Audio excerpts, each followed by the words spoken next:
जय श्री कृष्णा। जब भी हम कोई इन्वेस्टमेंट की बात करते हैं और उस इन्वेस्टमेंट पर तगड़ी रिटर्न की बात करें तो हर एक इन्वेस्टर के मन में एक ही चीज़ समझ में आता है, वो होता है शेयर बाज़ार। लेकिन हमेशा ध्यान रखें, शेयर बाज़ार जोखिम भरी हुई दुनिया है। अपने रिस्क को यदि मिनिमाइज करना है, कम से कम रिस्क लेकर के अच्छा खासा यदि रिटर्न बनाना है तो उसमें म्यूचुअल फंड का ऑप्शन सर्वोत्तम ऑप्शन है, जहां पर कि जोखिम तो है लेकिन शेयर बाजार से बिल्कुल कम जोखिम है, उसके कंपैरिजन में बहुत ही कम जोखिम है, ऐसा आप मान करके चलिए। आज के इस वीडियो में हम आपको बताएंगे कि हमारा और आपका या हर किसी का, नई पीढ़ी का एक सपना है कि यंग एज में अर्ली रिटायरमेंट लेना।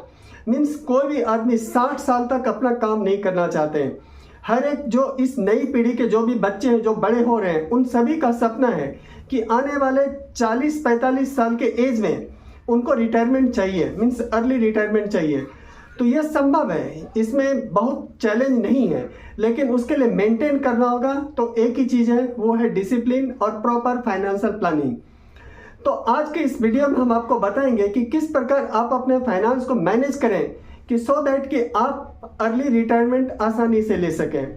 मान लीजिए कि आपकी एज इस समय 30 वर्ष है और आपका अर्निंग शुरू हो गया, आपने कमाना शुरू कर दिया है। तो आपका यह काम है कि इसी समय से आप अपने इनकम में से हर महीने 15,000 की एक SIP किसी भी इक्विटी म्यूचुअल फंड में कर लीजिए।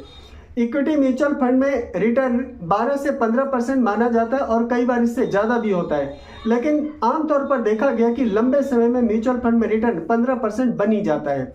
तो आप यदि 15,000 पर मंथ की SIP करते हैं, आपकी एज है 30 साल और उस पर रिटर्न मिल रहा है 15%, अपने इन्वेस्टमेंट को 15 साल तक कंटिन्यू रखते हैं, it means 15 × 15 × 15 means 15,000 per month, 15% return और टाइम होरिजन 15 साल।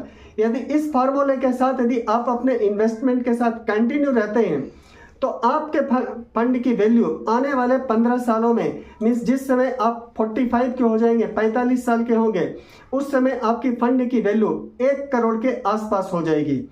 अब जैसे आपके पास में 1 करोड़ का बास्केट बन गया तो आप उस समय आप रिटायरमेंट का अनाउंसमेंट कर सकते हैं, रिटायरमेंट की आप घोषणा कर सकते हैं। रिटायरमेंट लेने के बाद आपको क्या करना है कि जो एक्यूमुलेटेड अमाउंट है, जो आपने फंड इतने समय में क्रिएट किया, उस सारे फंड को किसी हाइब्रिड कैटेगरी के फंड में या बैलेंस एडवांटेज कैटेगरी के फंड में आप उसको पार्क कर दें और वहां से 6 से लेकर 7% तक का SWP ले लें, जिसको सिस्टमेटिक विड्रॉवल प्लान बोलते हैं। वहां से यदि आप 6% मिनिमम यदि आप लेंगे तो आपको साल में, मीन्स 1 करोड़ का 6%, एक साल में आपको 6 लाख मिलेगा।